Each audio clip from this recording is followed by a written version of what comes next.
በህይወታችሁ ሁሉ ነገር ተዘበራረቀብኝ፣ መንገድ ሁሉ ተዘጋብኝ ብላችሁ የምታውቁበት ጊዜ አለ? ለምን እኔ ላይ ብቻ ይህ ሁሉ ፈተና ይደርሳል ብላችሁስ ጠይቃችሁ ታውቃላችሁ?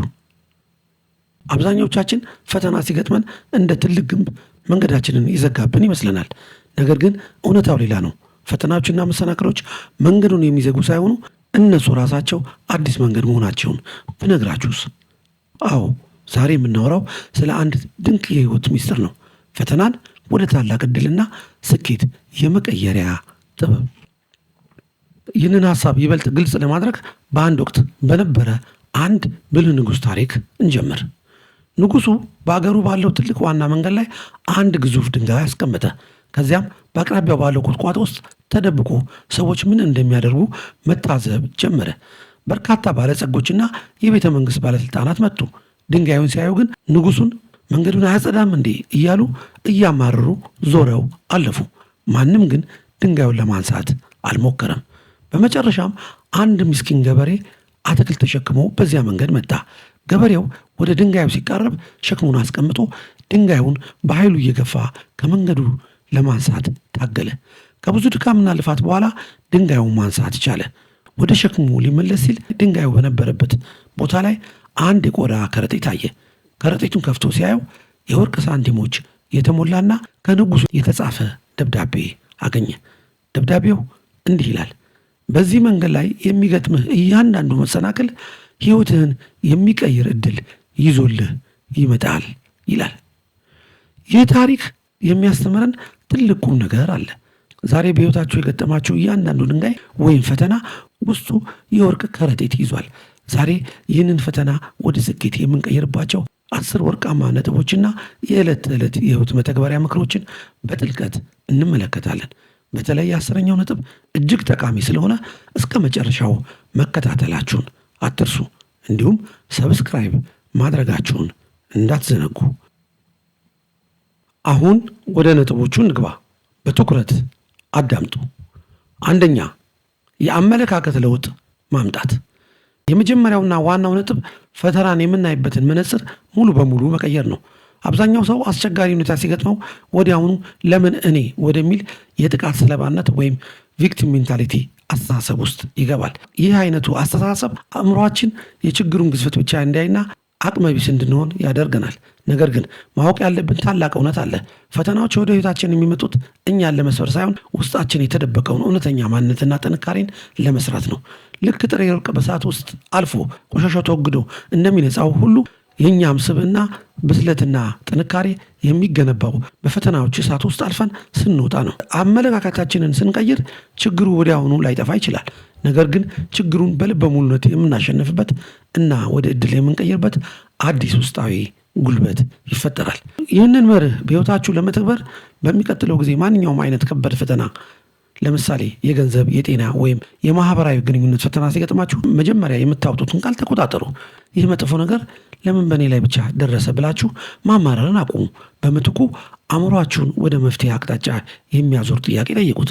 ይህ ነገር አሁን ምን ሊያስተምር ይመጣ? ከዚህ አስቸጋሪ ሁኔታ ውስጥ ምን ጠቃሚ የህይወት ትምህርት ወይም አዲስ አጋጣሚ አገኛለሁ የሚለውን አስቡ። ወዲያውኑ ማስታወሻ ደብተራችሁን አውጡና ከዚህ ችግር በስተጀርባ ሊገኙ የሚችሉ 3 አዎንታዊ ዕድሎችን ወይም ትምህርቶችን ፈልጋችሁ በዝርዝር ጻፉ። ይህ ቀላል ልምምድ አእምሯችሁ ካልተፈለገ ጭንቀት ወጥቶ ወዲያውኑ ወደ መፍትሄ መፈለግ ስራ ላይ እንዲያተኩር ያደርገዋል። ሁለተኛ፣ ስሜትን መቆጣጠርና ራስን ማረጋጋት። አንድ ከፍተኛ ፈተና ወይም ያልተጠበቀ መጥፎ ዜና ሲመጣ የመጀመሪያው ተፈጥሯዊ ምላሻችን ፍርሃት፣ ከባድ ጭንቀት፣ መደናገጥ ወይም ቁጣ ሊሆን ይችላል። እነዚህ ስሜቶች የሰው ልጅ ተፈጥሮ አካል በመሆናቸው መፈጠራቸው ስህተት አይደለም። ነገር ግን ትልቁ ስህተት የሚመጣው በእነዚህ ትኩስና ያልተረጋጉ ስሜቶች ተገፋፍተን ፈጣን ውሳኔዎችን ለመወሰን ስንሞክር ነው። በስሜታዊነት የሚወሰን ማንኛውንም ውሳኔና የሚነገር ቃል በአብዛኛው የኋላ ኋላ ጸጸትና የከፋ ስህተትን ይዞ ይመጣል። በዓለማችን ላይ ያሉ ታላላቅ ስኬታማ እና መሪ ሰዎች ከሌላው ሰው የሚለዩት ችግር አይገጥማቸውም ማለት አይደለም። ይልቁኑ ፈተና ሲገጥማቸው መጀመሪያ ስሜታቸውን የመግዛት ጥበብ አላቸው። እነሱ በጥልቅ ይተነፍሳሉ፣ ራሳቸውን ያረጋጋሉ። ከዛም ሁኔታውን በምክንያታዊነትና በበሳል አእምሮ ማሰብ ይጀምራሉ። ስሜትን መግዛት መቻል የብልህነትና የድል መጀመሪያ ነው። ይህንን መርህ በሕይወታችሁ ለመተግበር በሥራ ቦታችሁ፣ በቤተሰቡ ወይም በማንኛውም የሕይወት አቅጣጫ አስደንጋጭ ወይም እጅግ አስቸጋሪ ነገር ሲገጥማችሁ ወዲያውኑ ምላሽ ከመስጠት፣ ከመናገር ወይም መልስ ከመጻፍ በቆራጥነት ተቆጠቡ። እዚህ ጋር ታዋቂውን የ5 ሰከንድ ሕግን ወይም ዘ5 ሰከንድ ሩልን ተለማመዱ። ሁኔታው እንደተፈጠረ አይናችሁን ጨፍናችሁ በጥልቅ ወደ ውስጥ ተንፈሱና በውስጣችሁ ከ5 ጀምራችሁ ወደ ታች ቁጠሩ። 5፣ 4፣ 3፣ 2፣ 1። ይህ አጭር ጊዜ በአንጎላችሁ ውስጥ የሚገኘውንና በስሜት የሚነዳውን ክፍል ወይም አሚግዳላ ዝም በማሰኘት ምክንያታዊ የሆነውን የአንጎላችሁን ክፍል ወይም ፕሪፍሮንታል ኮርቴክስ ስራውን እንዲጀምር እድል ይሰጠዋል።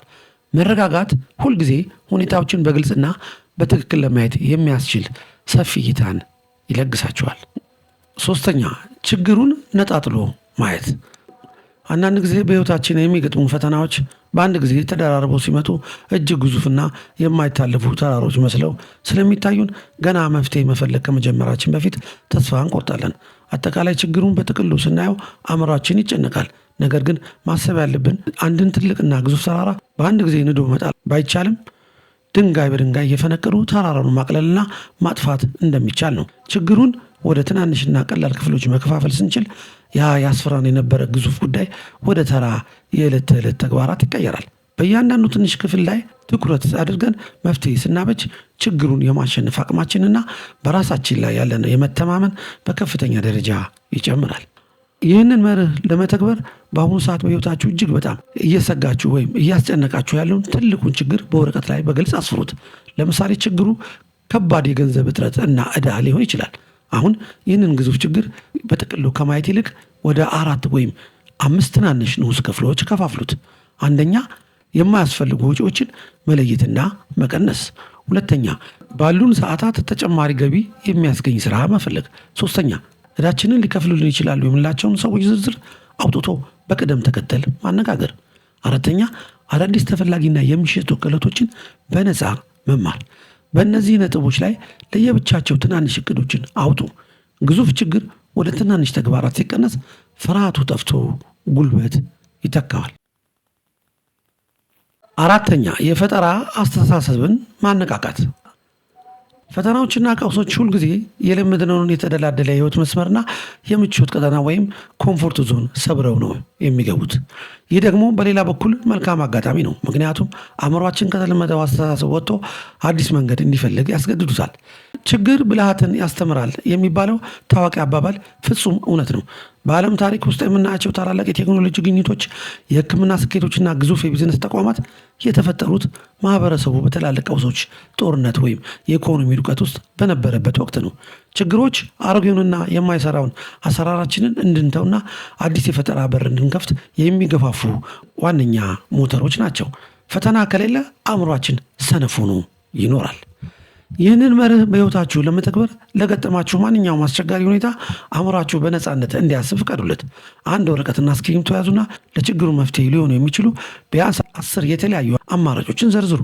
እዚህ ጋር ዋናው ሚስጥር መጀመሪያ ላይ የምትጽፏቸው ሀሳቦች ምንም ያህል የማይሳኩ እንግዳ ወይም አስቂኝ ቢመስሉም እንኳን ሳትሰርዙ መጻፍ አለባችሁ። ይህን ስታደርጉ አእምሯችሁ ከተለመደው የተቆለፈ አስተሳሰቦች ወይም አውት ኦፍ ዘ ቦክስ በሰፊው ማሰብ ይጀምራል።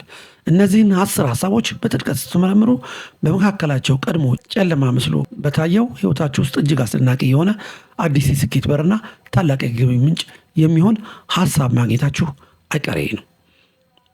5ኛ፣ ካለፉት ስህተቶች መማር። በሕይወታችን ውስጥ የሚገጥሙን ፈተናዎች አብዛኛውን ጊዜ በድንገት የሚመጡ አይደሉም። ይልቁኑ የድሮ የተሳሳቱ ውሳኔዎችን፣ ያላስተካከልናቸው ድክመቶችን ወይም ያልበሰሉ አካሄዶቻችን ቀጥተኛ ውጤቶች ሊሆኑ ይችላሉ። እውነተኛ ስኬታማ ሰው ማለት በሕይወቱ ምንም አይነት ስህተት ወይም ውድቀት የማይገጥመው ፍጹም ሰው ማለት አይደለም። ይልቁንም ስኬታማ ሰው ማለት አንድ ስህተት 2 ጊዜ የማይደግም፣ ከእያንዳንዱ ውድቀት ትልቅ ትምህርት ወስዶ ራሱን የሚያሻሽል ሰው ነው። ስህተትን ወይም ውድቀትን እንደ ሕይወት ማብቂያና እንደ ውርደት ማየት ማቆም አለብን። በምትኩ ውድቀትን በጣም ውድ ነገር ግን ሙሉ በሙሉ ነፃ እንደሆነ ታላቅ የሕይወት ማስተማሪያ ትምህርት ቤት አድርጎ መቁጠር መቻል አለብን። ይህንን መርህ በሕይወታችሁ ለመተግበር በቅርብ ጊዜ በስራችሁ ወይም በግንኙነታችሁ የደረሰባችሁን ጥልቅ ውድቀት ወይም ከባድ ፈተና በአእምሯችሁ አስቡ። አሁን ምንም አይነት ስሜት ሳታስገቡ በታማኝነትና በሀቅ ራሳችሁን በጥልቀት መርምሩ። ወረቀት ላይ እነዚህን ጥያቄዎች ጻፉና መልሱ። እኔ የትኛው ቦታ ላይ ነው የተሳሳትኩት? ምን የተሻለ ነገር ማድረግ እችል ነበር? ከሰዎች ጋር በነበረኝ ግንኙነት፣ በጊዜ አጠቃቀሜ፣ ወይስ በአሰራር ድክመት የመጣ ችግር ነው? የሚሉትን ነጥቦች በግልጽ አስፍሩ። ያንን ያገኛችኋቸውን ድክመቶች ለይቶ ማወቅ ራሱ ትልቅ ድል ነው። ይህንን ትምህርት ለወደፊት ህይወታችሁ ከስህተት መጠበቂያ ጋሻና መመሪያ አድርጋችሁ ተጠቀሙበት። ስድስተኛ የመቋቋም አቅምን መገንባት። እውነተኛ የህይወት ጉዞ ልክ እንደ 100 ሜትር ሩጫ አጭር ሩጫ ሳይሆን ረጅም ጽናትን የሚጠይቅ የማራቶን ውድድር ነው። መጀመሪያ ላይ በከፍተኛ ፍጥነት ተሯሩጦ ጥቂት መሰናክል ሲገጥመው የሚቆም ሳይሆን በጉዞ ውስጥ የሚገጥሙትን ውጣ ወረዶች ሁሉ ተቋቁሞ እስከ መጨረሻው የሚጸናው ሰው ብቻ ነው የድልን አክሊል የሚቀዳጀው። የስነ ልቡና ጠቢባን የማይሰበር ስብዕና ወይም ሬዚሊያንስ ይሉታል። ይህ አቅም ማለት ወድቆ ወዲያውኑ መነሳት፣ ስብራትና ህመም ሳይበግረው ጉዞን በቆራጥነት መቀጠል መቻል ነው። በህይወት የሚመጡ ፈተናዎች በሙሉ ይህንን የውስጥ ስነ ልቦናዊና መንፈሳዊ ጡንቻችንን እንዲጠነክር የሚያደርጉ ልምምዶች ናቸው። ዛሬ ያስለቀሳችሁ ከባድ ፈተና ነገ በህይወታችሁ ለሚመጣው ለማንኛውም አይነት ከባድ ማዕበል የማይበገርና የማይሰበር ጠንካራ ስብዕና እየገነባላችሁ እንደሆነ እመኑ። ይህንን መርህ በህይወታችሁ ለመተግበር ምንም እንኳን በአሁኑ ሰዓት የምታደርጉት ጥረት ውጤቱ ወዲያውኑ ባይታይና ነገሮች ሁሉ የጨለመ ቢመስልም እንኳን በውስጣችሁ ዛሬም ቢሆን በዚህ በትንሹ አቅሜ እርምጃዬን እቀጥላለሁ የሚል የማይናወጥ ጽናት ይኑራችሁ። በየቀኑ 1% ብቻ የማሻሻልን ግብ አውጡ። በስራችሁ ወይም በህይወታችሁ ከፍተኛ ድካም እና የተስፋ መቁረጥ ስሜት ሲሰማችሁ ማቆምንና እጅ መስጠትን በፍጹም አትምረጡ። ይልቁኑ ለጥቂት ጊዜ ማረፍን፣ ኃይልን ማደስን ምርጫችሁ አድርጉ። በየቀኑ የምታደርጉትን ጥረት ጥንካሬውን ሳይቀንሱ አለማቋረጥ የመቋቋም ጡንቻችሁን በከፍተኛ ደረጃ ይገነባዋል። ሰባተኛ አዎንታዊ ማህበራዊ ትስስር። በከባድ ፈተናና በጭንቀት ጊዜ ውስጥ ስናልፍ አብዛኞቻችን የሚገጥመን ትልቅ ፈተና ራሳችንን ከሰዎች ማግለል፣ በዝምታ ማዋጥና ብቻችንን ለመሆን መሞከር ነው። ነገር ግን ይህ አካሄድ ለበለጠ ከባድ ጭንቀት፣ ተስፋ መቁረጥና ለድብርት ወይም ዲፕሬሽን አሳልፎ ይሰጠናል። ብልህና ስኬታማ ሰዎች አስቸጋሪ ጊዜ ሲገጥማቸው ብቻቸውን አይጨናነቁም። ይልቁኑ እውነተኛ ምክር የሚጠይቁበት፣ በሀሳብ የሚያበረታቷቸውንና ትክክለኛ አቅጣጫ የሚያሳያቸውን መልካም ሰዎችን ይፈልጋሉ። ብቻውን የሚጓዝ ሰው ትንሽ መሰናክል ሲገጥመው ቶሎ ይደክማል፣ ይወድቃልም። ነገር ግን በጥሩና በአዎንታዊ አጋሮች ታጅቦ የሚጓዝ ሰው እጅግ ሩቅ መጓዝ ይችላል። የሚገጥመውንም ፈተና ክብደት ያቀለዋል። ይህንን መርህ ለመተግበር በህይወታችሁ ሙሉ በሙሉ የምታምኗቸውን አዎንታዊ አስተሳሰብ ያላቸውን ሚስጥራችሁን ሊጠብቁ የሚችሉ 2 ወይም 3 የቅርብ ሰዎችን፣ ጓደኛ ወይም የቤተሰብ አባላት በጥንቃቄ መርጣችሁ በግልጽ አማክሯቸው። ሁልጊዜ ከሚያለቅሱና ከሚያማርሩ ሰዎች ሙሉ በሙሉ ራቁ። ካስፈለገም እናንተ አሁን በተፈተናችሁበት በዚያ የተወሰነ ህይወት ወይም የቢዝነስ ዘርፍ ቀድሞ አልፈው ስኬታማ የሆኑ አማካሪዎችን ፈልጉና የህይወት ልምዳቸውን በቅንነት ቅሰሙ። እርዳታ መጠየቅ በፍጹም የደካማነት ምልክት አይደለም። ይልቁኑ ራስን የማዳን ትልቅ የብልህነት መንገድ ነው። 8ኛ በትናንሽ ስኬቶች መደሰት። የገጠመንን ትልቁንና ውስብስብ የሆነውን የህይወት ፈተና ሙሉ በሙሉ በአንድ ጊዜ አሸንፎ ወደ ፈለግነው የመጨረሻው ትልቅ ግብ ላይ ለመድረስ ሳምንታት፣ ወራት ወይም ዓመታት ሊወስዱብን ይችላል። በዚህ ረጅምና አድካሚ ጉዞ ውስጥ መካከለኛ መንገድ ላይ ተስፋ ቆርጠን እንዳንቀር በትናንሽ አሉታዊ እርምጃዎቻችንና ስኬቶቻችን ላይ ማተኮር እንዲሁም ራሳችንን ማበረታታት መቻል አለብን። ትልቁ የድል ማማ የሚገነባው በየቀኑ በምናስመዘግባቸው ትናንሽ ድሎች ድምር ውጤት ነው። እያንዳንዱ ትንሽ መሻሻል ወደ ትልቅ ስኬት የሚወስዳችሁ ወሳኝ የአስተማማኝ ደረጃ መወጣጫ መሆኑን አትርሱ። ይህንን መርህ በሕይወታችሁ ለመተግበር በየቀኑ ማታ ከመተኛታችሁ በፊት ወይም በየሳምንቱ መጨረሻ ላይ ያከናወናችኋቸውን እና ያሳካችኋቸውን ትናንሽ በጎ ነገሮች በማስታወሻ ደብተራችሁ ላይ በኩራት መዝግቡ። ለምሳሌ ዛሬ ሙሉ ቀን ሳልሰንፍ ስራዬን ሰርቻለሁ። ዛሬ ይህንን ከባድ ስልክ ደውዬ ችግሬን በከፊል አስወግጃለሁ። ዛሬ 5 ገጽ ጠቃሚ መጽሐፍ አንብቤያለሁ በማለት ራሳችሁን በትንሽ ነገር ሸልሙ ወይም አመስግኑ። ይህንን ማድረግ በአእምሯችሁ ውስጥ የደስታ ሆርሞንን ወይም ዶፓሚን እንዲለቀቅ በማድረግ የነገውን ቀን በአዲስ ተነሳሽነት፣ ጉልበትና እምነት እንድትጀምሩ ትልቅ ባዮሎጂካዊ ኃይል ይሰጣችኋል። 9ኛ በትኩረት መስራት። ፈተናና ችግር ሲመጡ ብዙ የጭንቀት ጉዳዮች በአንድ ጊዜ ተደራርበው አእምሯችንን ሊያጨናንቁት፣ ሀሳባችንን ሊከፋፍሉትና ትኩረታችንን ሊበታተኑት ይችላሉ። በዚህ ግራ መጋባት ውስጥ ሁሉንም ነገር በአንድ ጊዜ ለመፍታት መሞከር የትኛውንም ሳይፈቱ መቅረትን ያመጣል። ስኬታማ ለመሆን ግን በዚህ ማዕበል ውስጥ ትኩረታችሁን ልክ እንደ ሌዘር ጨረር በጣም ወሳኝ በሆኑ ጥቂት የመፍትሄ እርምጃዎች ላይ ብቻ ማድረግ ያስፈልጋል። የማይጠቅሙ የሰዎች አሉባልታ ወሬዎችን፣ ጊዜ የሚበሉ የማህበራዊ ሚዲያዎችንና አላስፈላጊ የጭንቀት ምንጮችን በቆራጥነት ከህይወታችሁ ማስወገድ በዚህ ሰዓት ግድ ይላል። ይህንን መርህ በህይወታችሁ ለመተግበር በዓለማችን ታዋቂ የሆነውን የ80-20 ህግን ወይም ፓሬቶ ፕሪንሲፕል በህይወታችሁ ተጠቀሙበት። ይህ ህግ የሚለው 80% የሚሆነውን ውጤትና መፍትሄ የሚያመጡት 20% የሚሆኑት ዋና ዋና ተግባራት ናቸው። በአሁኑ ሰዓት ማድረግ ካለባችሁ መፍትሄዎች ውስጥ ዋና ዋና የሆኑትን ተግባራትን ለዩ። በየቀኑ ጠዋት ከአልጋችሁ ከመነሳታችሁና ስራ ከመጀመራችሁ በፊት የዚያን ቀን 3 ዋና ዋና ተግባራትን ብቻ መርጣችሁ በወረቀት ላይ ጻፉ። እነዚያ 3 ዋና ተግባራት በሚገባ ሳትጨርሱ በምንም አይነት ተአምር ወደ ሌላ አላስፈላጊ ስራ ወይም ስልክ ማየት በፍጹም አትለፉ። 10ኛ እምነትና ምስጋና።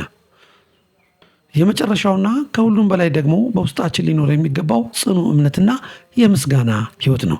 ነገሮች ሁሉ ተስተካክለው ወደ መልካም እንደሚቀየሩ በጽኑ ማመንና አሁን በምንም አይነት አስቸጋሪ ሁኔታ ውስጥ ብንሆን እንኳን በአሁኑ ሰዓት በእጃችን ስላለው ጥቂት ነገር ማመስገን መቻል ለውስጣችን የማይናወጥ ሰላም ይሰጠናል። ማማረር ጨለማን ሲስብ፣ አመስጋኝ ልብ ግን ሁልጊዜ አዳዲስ በረከቶችን፣ ሰላምንና አስደናቂ ስኬቶችን ወደ ህይወታችን የመሳብ ታላቅ መገነጢሳዊ ኃይል አለው። ፈጣሪን ማመስገን የውስጥ ጥንካሬን ይፈጥራል። ይህንን መርህ በህይወታችን ለመተግበር በየቀኑ ጠዋት ካልጋችሁ ተነስታችሁ ወደ ዕለት ተግባራችሁ ከመሰማራታችሁ በፊት በህይወታችሁ በአሁኑ ሰዓት ስላላችሁ 3 መልካም ነገሮች፣ ለምሳሌ ዛሬም በህይወት በጤና መኖራችሁ፣ በውስጣችሁ ስላለው ተስፋ ወይም ስለሚወዳችሁ ቤተሰቦቻችሁ ፈጣሪን በፍጹም ልብ አመስግኑ። ይህንን የምስጋና ልምምድ በየቀኑ ማድረጋችሁ የውስጥ ሰላማችሁን ይጠብቃል። አእምሯችሁንም ሁልጊዜ አዎንታዊ በማድረግ ከማንኛውም ፈተና ጀርባ ያለውን እድል ለማየት አዲስ መንፈሳዊ ጉልበትና ብርሃን ይሰጣችኋል። እንግዲህ ወዳጆች ይህንን ታላቅ የክብርና የስኬት እውነት ዛሬውኑ በተግባር መተርጎም አለባችሁ። ካየናቸው 10 ወርቃማ ነጥቦች ውስጥ የትኛው ነው ዛሬውኑ በሕይወታችሁ መተግበር የምትጀምሩት? አሁኑኑ ውሳኔ ውሰዱ። ይህ ቪዲዮ ሕይወታችሁን ካነቃቃና ፈተናዎቻችሁን ወደ ድል እንድትቀይሩ ከረዳችሁ ቪዲዮውን ላይክ ማድረጋችሁን አትርሱ። ለጓደኞቻችሁና ለምትወዷቸው ሰዎች ሼር በማድረግ የብርታት ምክንያት ሁኑላቸው። እንደዚህ አይነት ጠቃሚ ምክሮች እንዳያመልጧችሁ ቻናሉን ሰብስክራይብ አድርጉና የደውል ምልክቷን ተጫኑ። በሚቀጥለው ቪዲዮ እስክንገናኝ ሰላም፣ ጤናና ስኬት ለእናንተ ይሁን። ቻው።